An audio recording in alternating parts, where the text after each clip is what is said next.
اکرم صلی اللہ علیہ وآلہ وسلم کا ارشاد ہے، تمام اعمال کا دار و مدار نیت پر ہے، اور ہر عمل کا نتیجہ ہر انسان کو اس کی نیت کے مطابق ہی ملے گا۔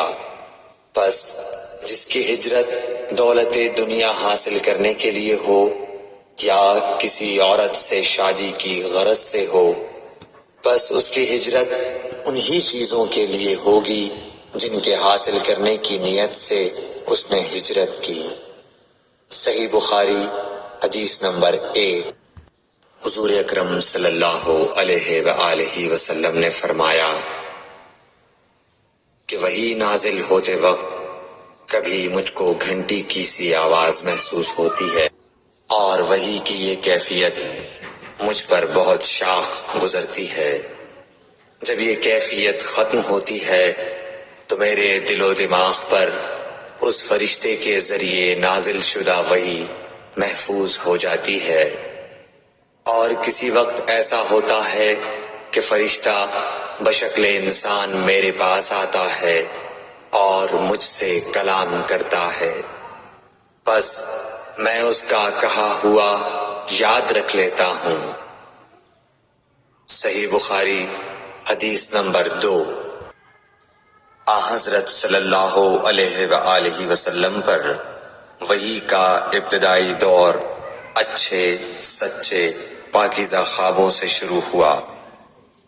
آپ خواب میں جو کچھ دیکھتے وہ صبح کی روشنی کی طرح صحیح اور سچا ثابت ہوتا۔ پھر من جانب قدرت آپ تنہائی پسند ہو گئے، اور آپ نے غار حرا میں خلوت نشینی اختیار فرمائی، اور کئی دن اور رات وہاں مسلسل عبادت اور یاد الہی و ذکر میں مشغول رہنے لگے۔ جب تک گھر آنے کو دل نہ چاہتا توشہ ہمراہ لیے ہوئے وہاں رہتے۔ توشہ ختم ہونے پر ہی اہلیہ محترمہ حضرت خدیجہ رضی اللہ تعالی عنہا کے پاس تشریف لاتے، اور کچھ توشہ ہمراہ لے کر پھر وہاں جا کر خلوت گزین ہو جاتے۔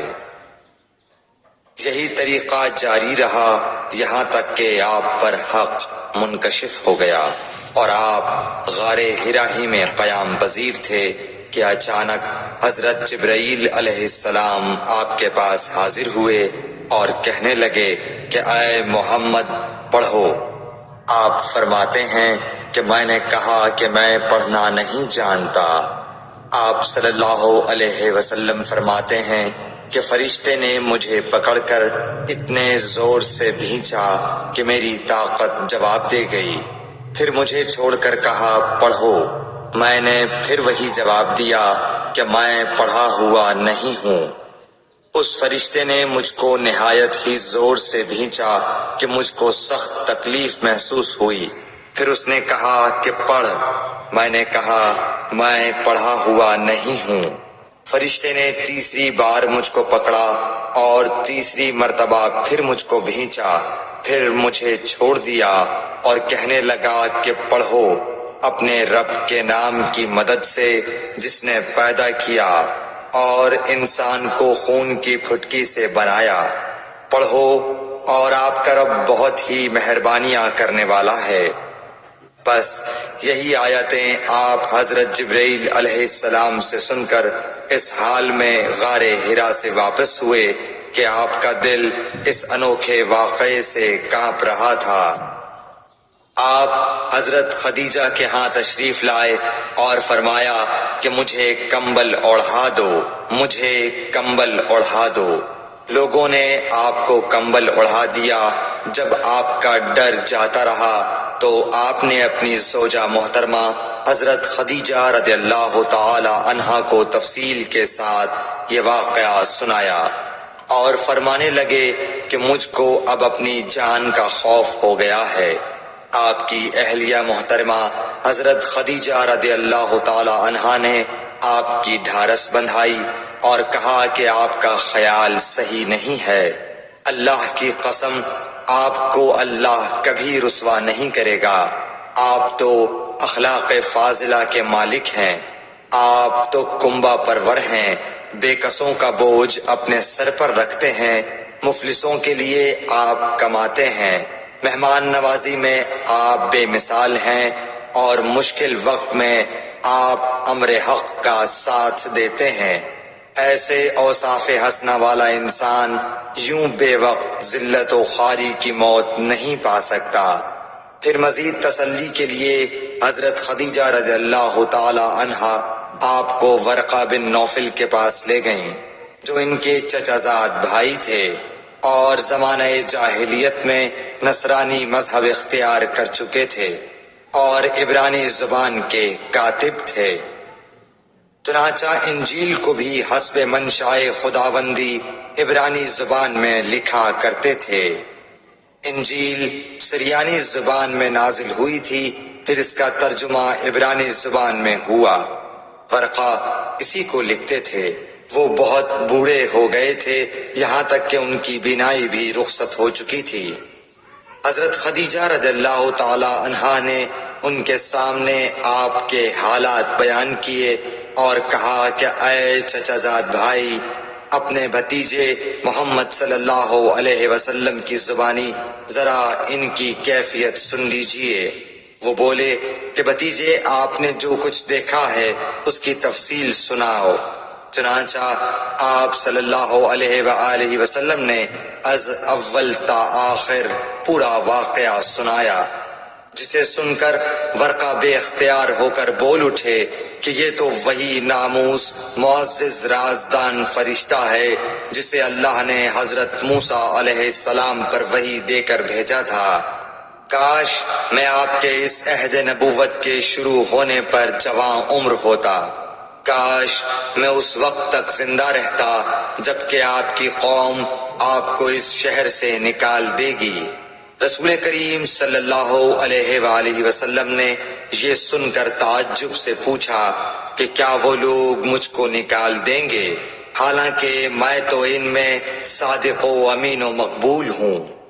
ورقہ بولا، ہاں یہ سب کچھ سچ ہے، مگر جو شخص بھی آپ کی طرح امر حق لے کر آیا لوگ اس کے دشمن ہی ہو گئے ہیں۔ اگر مجھے آپ کی نبوت کا وہ زمانہ مل جائے تو میں آپ کی پوری مدد کروں گا، مگر ورقہ کچھ دنوں کے بعد انتقال کر گئے۔ پھر کچھ عرصے تک وحی کی آمد موقوف رہی۔ صحیح بخاری حدیث نمبر 3۔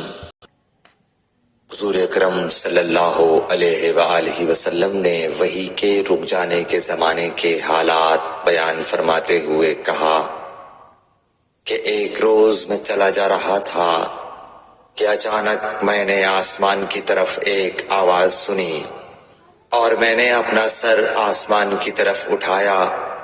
کیا دیکھتا ہوں کہ وہی فرشتہ جو میرے پاس غار حرا میں آیا تھا وہ آسمان و زمین کے بیچ میں ایک کرسی پر بیٹھا ہوا ہے۔ میں اس سے ڈر گیا اور گھر آنے پر میں نے پھر کمبل اوڑھنے کی خواہش ظاہر کی۔ اس وقت اللہ پاک کی طرف سے یہ آیات نازل ہوئیں، اے لحاف اوڑھ کر لیٹنے والے، اٹھ کھڑا ہو اور لوگوں کو عذاب الہی سے ڈرا اور اپنے رب کی بڑائی بیان کر اور اپنے کپڑوں کو پاک صاف رکھ اور گندگی سے دور رہ۔ اس کے بعد وہی تیزی کے ساتھ پے در پے آنے لگی۔ صحیح بخاری حدیث نمبر 4۔ رسول اللہ صلی اللہ علیہ وآلہ وسلم نزول قرآن کے وقت بہت سختی محسوس فرمایا کرتے تھے، اور اس کی علامتوں میں سے ایک یہ تھی کہ یاد کرنے کے لیے آپ اپنے ہونٹوں کو ہلاتے تھے۔ ابن عباس رضی اللہ تعالیٰ عنہ نے کہا، میں اپنے ہونٹوں کو ہلاتا ہوں جس طرح آپ ہلاتے تھے۔ سعید کہتے ہیں، میں بھی اپنے ہونٹ ہلاتا ہوں جس طرح ابن عباس رضی اللہ تعالیٰ عنہ کو میں نے ہلاتے دیکھا۔ پھر انہوں نے اپنے ہونٹ ہلائے۔ ابن عباس رضی اللہ تعالیٰ عنہ نے کہا، پھر یہ آیت اتری کہ اے محمد، قرآن کو جلد جلد یاد کرنے کے لیے اپنی زبان نہ ہلاؤ، اس کا جمع کر دینا اور پڑھا دینا ہمارا ذمہ ہے۔ حضرت ابن عباس رضی اللہ تعالی عنہ کہتے ہیں، یعنی قرآن آپ صلی اللہ علیہ وآلہ وسلم کے دل میں جما دینا اور پڑھا دینا ہمارے ذمے ہے۔ پھر جب ہم پڑھ چکے تو اس پڑھے ہوئے کی اتباع کرو۔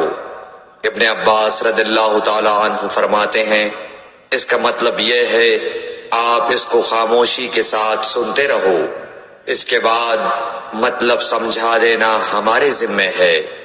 پھر یقیناً یہ ہماری ذمہ داری ہے کہ آپ اس کو پڑھو، یعنی اس کو محفوظ کر سکو۔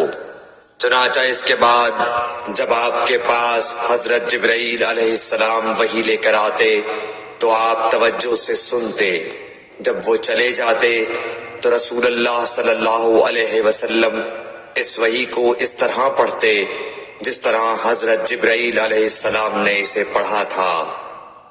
صحیح بخاری حدیث نمبر 5۔ رسول اللہ صلی اللہ علیہ وآلہ وسلم سب لوگوں سے زیادہ جواد سخی تھے، اور رمضان میں دوسرے اوقات کے مقابلے میں جب جبرائیل علیہ السلام آپ صلی اللہ علیہ وآلہ وسلم سے ملتے بہت ہی زیادہ جود و کرم فرماتے۔ جبرائیل علیہ السلام رمضان کی ہر رات میں آپ صلی اللہ علیہ وآلہ وسلم سے ملاقات کرتے اور آپ کے ساتھ قرآن کا دورہ کرتے۔ غرض حضرت صلی اللہ علیہ وآلہ وسلم لوگوں کو بھلائی پہنچانے میں بارش لانے والی ہوا سے بھی زیادہ جود و کرم فرمایا کرتے تھے۔ صحیح بخاری حدیث نمبر 6۔ ہرقل شاہ روم نے قریش کے قافلے میں ایک آدمی بلانے کو بھیجا، اور اس وقت یہ لوگ تجارت کے لیے ملک شام گئے ہوئے تھے، اور یہ وہ زمانہ تھا جب رسول اللہ صلی اللہ علیہ وسلم نے قریش اور ابو سفیان سے ایک وقتی عہد کیا ہوا تھا۔ جب ابو سفیان اور دوسرے لوگ ہرقل کے پاس ایلیا پہنچے جہاں ہرقل نے دربار طلب کیا تھا، اس کے گرد روم کے بڑے بڑے لوگ، علماء، وزراء و امراء بیٹھے ہوئے تھے۔ ہرقل نے ان کو اور اپنے ترجمان کو بلوایا، پھر ان سے پوچھا کہ تم میں سے کون شخص مدعی رسالت کا زیادہ قریبی عزیز ہے؟ ابو سفیان کہتے ہیں کہ میں بول اٹھا کہ میں اس کا سب سے زیادہ قریبی رشتہ دار ہوں۔ یہ سن کر ہرقل نے حکم دیا کہ اس ابو سفیان کو میرے قریب لا کر بٹھاؤ اور اس کے ساتھیوں کو اس کی پیٹھ کے پیچھے بٹھا دو۔ پھر اپنے ترجمان سے کہا کہ ان لوگوں سے کہہ دو کہ میں ابو سفیان سے اس شخص یعنی محمد صلی اللہ علیہ وسلم کے حالات پوچھتا ہوں، اگر یہ مجھ سے کسی بات میں جھوٹ بول دے تو تم اس کا جھوٹ ظاہر کر دینا۔ ابو سفیان کا قول ہے کہ خدا کی قسم اگر مجھے یہ غیرت نہ آتی کہ یہ لوگ مجھ کو جھٹلائیں گے تو میں آپ صلی اللہ علیہ وسلم کی نسبت ضرور غلط گوئی سے کام لیتا۔ خیر، پہلی بات جو ہرقل نے مجھ سے پوچھی وہ یہ کہ اس شخص کا خاندان تم لوگوں میں کیسا ہے؟ میں نے کہا وہ تو بڑے اونچے عالی نسب والے ہیں۔ کہنے لگا اس سے پہلے بھی کسی نے تم لوگوں میں ایسی بات کہی تھی؟ میں نے کہا نہیں۔ کہنے لگا اچھا اس کے بڑوں میں کوئی بادشاہ ہوا ہے؟ میں نے کہا نہیں۔ پھر اس نے کہا بڑے لوگوں نے اس کی پیروی اختیار کی ہے یا کمزوروں نے؟ میں نے کہا نہیں، کمزوروں نے۔ پھر کہنے لگا اس کے تابعدار روز بڑھتے جاتے ہیں یا کوئی ساتھی پھر بھی جاتا ہے؟ میں نے کہا نہیں۔ کہنے لگا کیا اپنے اس دعوی نبوت سے پہلے کبھی کسی بھی موقع پر اس نے جھوٹ بولا ہے؟ میں نے کہا نہیں، اور اب ہماری اس سے صلح کی ایک مقررہ مدت ٹھہری ہوئی ہے، معلوم نہیں وہ اس میں کیا کرنے والا ہے۔ ابو سفیان کہتے ہیں میں اس بات کے سوا اور کوئی جھوٹ اس گفتگو میں شامل نہ کر سکا۔ ہرقل نے کہا کیا تمہاری اس سے کبھی لڑائی بھی ہوئی ہے؟ ہم نے کہا کہ ہاں۔ بولا پھر تمہاری اور اس کی جنگ کا کیا حال ہوتا ہے؟ میں نے کہا لڑائی ڈول کی طرح ہے، کبھی وہ ہم سے میدان جنگ جیت لیتے ہیں اور کبھی ہم ان سے جیت لیتے ہیں۔ ہرقل نے پوچھا وہ تمہیں کس بات کا حکم دیتا ہے؟ میں نے کہا وہ کہتا ہے کہ صرف ایک اللہ ہی کی عبادت کرو، اس کا کسی کو شریک نہ بناؤ، اور اپنے باپ دادا کی شرک کی باتیں چھوڑ دو، اور ہمیں نماز پڑھنے، سچ بولنے، پرہیزگاری اور صلہ رحمی کا حکم دیتا ہے۔ یہ سب سن کر پھر ہرقل نے اپنے ترجمان سے کہا کہ ابو سفیان سے کہہ دے کہ میں نے تم سے اس کا نسب پوچھا تو تم نے کہا کہ وہ ہم سے عالی نسب ہے، اور پیغمبر اپنی قوم میں عالی نسب ہی بھیجے جایا کرتے ہیں۔ میں نے تم سے پوچھا کہ دعوی نبوت کی یہ بات تمہارے اندر اس سے پہلے کسی اور نے بھی کہی تھی تو تم نے جواب دیا کہ نہیں۔ تب میں نے اپنے دل میں کہا کہ اگر یہ بات اس سے پہلے کسی اور نے کہی ہوتی تو میں سمجھتا کہ اس شخص نے بھی اسی بات کی تقلید کی ہے جو پہلے کہی جا چکی ہے۔ میں نے تم سے پوچھا کہ اس کے بڑوں میں کوئی بادشاہ بھی گزرا ہے تو تم نے کہا کہ نہیں۔ تو میں نے دل میں کہا کہ ان کے بزرگوں میں سے کوئی بادشاہ ہوا ہوگا تو کہہ دوں گا کہ وہ شخص اس بہانے اپنے آباء و اجداد کی بادشاہت اور ان کا ملک دوبارہ حاصل کرنا چاہتا ہے۔ اور میں نے تم سے پوچھا کہ اس بات کے کہنے یعنی پیغمبری کا دعویٰ کرنے سے پہلے تم نے کبھی اس کو دروغ گوئی کا الزام لگایا ہے؟ تم نے کہا کہ نہیں۔ تو میں نے سمجھ لیا کہ جو شخص آدمیوں کے ساتھ دروغ گوئی سے بچے وہ اللہ کے بارے میں کیسے جھوٹی بات کہہ سکتا ہے۔ اور میں نے تم سے پوچھا کہ بڑے لوگ اس کے پیرو ہوتے ہیں یا کمزور آدمی؟ تم نے کہا کمزوروں نے اس کی اتباع کی ہے۔ تو دراصل یہی لوگ پیغمبروں کے متبعین ہوتے ہیں۔ اور میں نے تم سے پوچھا کہ اس کے ساتھی بڑھ رہے ہیں یا کم ہو رہے ہیں؟ تم نے کہا کہ وہ بڑھ رہے ہیں، اور ایمان کی کیفیت یہی ہوتی ہے حتیٰ کہ وہ کامل ہو جاتا ہے۔ اور میں نے تم سے پوچھا کہ آیا کوئی شخص اس کے دین سے ناخوش ہو کر مرتد بھی ہو جاتا ہے؟ تم نے کہا نہیں۔ تو ایمان کی خاصیت بھی یہی ہے، جن کے دلوں میں اس کی مسرت رچ بس جائے وہ اس سے لوٹا نہیں کرتے۔ اور میں نے تم سے پوچھا کہ آیا وہ کبھی عہد شکنی کرتے ہیں؟ تم نے کہا نہیں۔ پیغمبروں کا یہی حال ہوتا ہے، وہ عہد کی خلاف ورزی نہیں کرتے۔ اور میں نے تم سے کہا کہ وہ تم سے کس چیز کے لیے کہتے ہیں؟ تم نے کہا کہ وہ ہمیں حکم دیتے ہیں کہ اللہ کی عبادت کرو، اس کے ساتھ کسی کو شریک نہ ٹھہراؤ، اور تمہیں بتوں کی پرستش سے روکتے ہیں، سچ بولنے اور پرہیزگاری کا حکم دیتے ہیں۔ لہٰذا اگر یہ باتیں جو تم کہہ رہے ہو سچ ہیں تو ان قریب وہ اس جگہ کا مالک ہو جائے گا کہ جہاں میرے یہ دونوں پاؤں ہیں۔ مجھے معلوم تھا کہ وہ پیغمبر آنے والا ہے، مگر مجھے یہ معلوم نہیں تھا کہ وہ تمہارے اندر ہوگا۔ اگر میں جانتا کہ اس تک پہنچ سکوں گا تو اس سے ملنے کے لیے ہر تکلیف گوارا کرتا۔ اگر میں اس کے پاس ہوتا تو اس کے پاؤں دھوتا۔ ہرقل نے رسول اللہ صلی اللہ علیہ وسلم کا وہ خط منگایا جو آپ نے وحیہ کلبی رضی اللہ تعالیٰ عنہ کے ذریعے حاکم بصرہ کے پاس بھیجا تھا، اور اس نے وہ ہرقل کے پاس بھیج دیا تھا۔ پھر اس کو پڑھا تو اس میں لکھا تھا، اللہ کے نام کے ساتھ جو نہایت مہربان اور رحم والا ہے۔ اللہ کے بندے اور اس کے پیغمبر محمد صلی اللہ علیہ وسلم کی طرف سے یہ خط ہے شاہ روم کے لیے۔ اس شخص پر سلام ہو جو ہدایت کی پیروی کرے۔ اس کے بعد میں آپ کے سامنے دعوت اسلام پیش کرتا ہوں۔ اگر آپ اسلام لے آئیں گے تو دین و دنیا میں سلامتی نصیب ہوگی، اللہ آپ کو دوہرا ثواب دے گا، اور اگر آپ میری دعوت سے روگردانی کریں گے تو آپ کی رعایا کا گناہ بھی آپ ہی پر ہوگا۔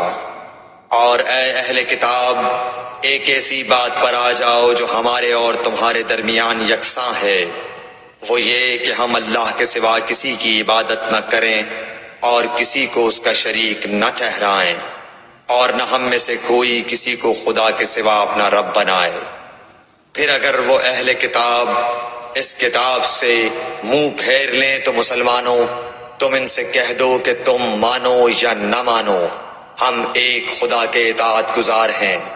ابو سفیان کہتے ہیں جب ہرقل نے جو کچھ کہنا تھا کہہ دیا اور خط پڑھ کر فارغ ہوا تو اس کے ارد گرد بہت شور و غوغا ہوا، بہت سی آوازیں اٹھیں اور ہمیں باہر نکال دیا گیا۔ تب میں نے اپنے ساتھیوں سے کہا کہ ابو کبشہ کے بیٹے حضرت صلی اللہ علیہ وسلم کا معاملہ تو بہت بڑھ گیا۔ دیکھو تو اس سے بنی اصفر روم کا بادشاہ بھی ڈرتا ہے۔ مجھے اس وقت سے اس بات کا یقین ہو گیا کہ حضور صلی اللہ علیہ وسلم ان قریب غالب ہو کر رہیں گے، حتیٰ کہ اللہ نے مجھے مسلمان کر دیا۔ راوی کا بیان ہے کہ ابن ناطور ایلیا کا حاکم ہرقل کا مصاحب اور شام کے نصارہ کا لاٹ پادری بیان کرتا تھا کہ ہرقل جب ایلیا آیا ایک دن صبح کو پریشان اٹھا تو اس کے درباریوں نے دریافت کیا کہ آج ہم آپ کی حالت بدلی ہوئی پاتے ہیں، کیا وجہ ہے؟ ابن ناطور کا بیان ہے کہ ہرقل نجومی تھا، علم نجوم میں وہ پوری مہارت رکھتا تھا۔ اس نے اپنے ہم نشینوں کو بتایا کہ میں نے آج رات ستاروں پر نظر ڈالی تو دیکھا کہ ختنہ کرنے والوں کا بادشاہ ہمارے ملک پر غالب آ گیا ہے۔ بھلا اس زمانے میں کون لوگ ختنہ کرتے ہیں؟ انہوں نے کہا کہ یہود کے سوا کوئی ختنہ نہیں کرتا، سو ان کی وجہ سے پریشان نہ ہو۔ سلطنت کے تمام شہروں میں یہ حکم لکھ بھیجیے کہ وہاں جتنے یہودی ہوں سب قتل کر دیے جائیں۔ وہ لوگ انہی باتوں میں مشغول تھے کہ ہرقل کے پاس ایک آدمی لایا گیا جسے شاہ غسان نے بھیجا تھا۔ اس نے رسول اللہ صلی اللہ علیہ وسلم کے حالات بیان کیے۔ جب ہرقل نے سارے حالات سن لیے تو کہا کہ جا کر دیکھو وہ ختنہ کیے ہوئے ہے یا نہیں۔ انہوں نے اسے دیکھا تو بتلایا کہ وہ ختنہ کیا ہوا ہے۔ ہرقل نے جب اس شخص سے عرب کے بارے میں پوچھا تو اس نے بتلایا کہ وہ ختنہ کرتے ہیں۔ تب ہرقل نے کہا کہ یہی محمد صلی اللہ علیہ وسلم اس امت کے بادشاہ ہیں جو پیدا ہو چکے ہیں۔ پھر اس نے اپنے ایک دوست کو رومیہ خط لکھا اور وہ بھی علم نجوم میں ہرقل کی طرح ماہر تھا۔ پھر وہاں سے ہرقل حمص چلا گیا، ابھی حمص سے نکلا نہیں تھا کہ اس کے دوست کا خط اس کے جواب میں آ گیا۔ اس کی رائے بھی حضور صلی اللہ علیہ وسلم کے ظہور کے بارے میں ہرقل کے موافق تھی کہ محمد صلی اللہ علیہ وسلم واقعی پیغمبر ہیں۔ اس کے بعد ہرقل نے روم کے بڑے آدمیوں کو اپنے حمص کے محل میں طلب کیا اور اس کے حکم سے محل کے دروازے بند کر لیے گئے۔ پھر وہ اپنے خاص محل سے باہر آیا اور کہا، اے روم والو، کیا ہدایت اور کامیابی میں کچھ حصہ تمہارے لیے بھی ہے؟ اگر تم اپنی سلطنت کی بقا چاہتے ہو تو پھر اس نبی صلی اللہ علیہ وسلم کی بیعت کر لو اور مسلمان ہو جاؤ۔ یہ سننا تھا کہ پھر لوگ وحشی گدھوں کی طرح دروازوں کی طرف دوڑے، مگر انہیں بند پایا۔ آخر جب ہرقل نے اس بات سے ان کی یہ نفرت دیکھی اور ان کے ایمان لانے سے مایوس ہو گیا تو کہنے لگا کہ ان لوگوں کو میرے پاس لاؤ۔ جب وہ دوبارہ آئے تو اس نے کہا، میں نے جو بات کہی تھی اس سے تمہاری دینی پختگی کی آزمائش مقصود تھی، سو وہ میں نے دیکھ لی۔ تب یہ بات سن کر وہ سب کے سب اس کے سامنے سجدے میں گر پڑے اور اس سے خوش ہو گئے۔ بالآخر ہرقل کی آخری حالت یہی رہی۔ صحیح بخاری حدیث نمبر 7۔ رسول اللہ صلی اللہ علیہ وسلم نے فرمایا، اسلام کی بنیاد 5 چیزوں پر قائم کی گئی ہے۔ اول گواہی دینا کہ اللہ کے سوا کوئی معبود نہیں اور بے شک حضرت محمد صلی اللہ علیہ وسلم اللہ کے سچے رسول ہیں، اور نماز قائم کرنا اور زکوٰۃ ادا کرنا اور حج کرنا اور رمضان کے روزے رکھنا۔ صحیح بخاری حدیث نمبر 8۔ نبی کریم صلی اللہ علیہ وآلہ وسلم نے فرمایا کہ ایمان کی 60 سے کچھ اوپر شاخیں ہیں، اور حیا شرم بھی ایمان کی ایک شاخ ہے۔ صحیح بخاری حدیث نمبر 9۔ محمد مصطفیٰ صلی اللہ علیہ وآلہ وسلم نے فرمایا، مسلمان وہ ہے جس کی زبان اور ہاتھ سے مسلمان بچے رہیں، اور مہاجر وہ ہے جو ان کاموں کو چھوڑ دے جن سے اللہ نے منع فرمایا۔ صحیح بخاری حدیث نمبر 10۔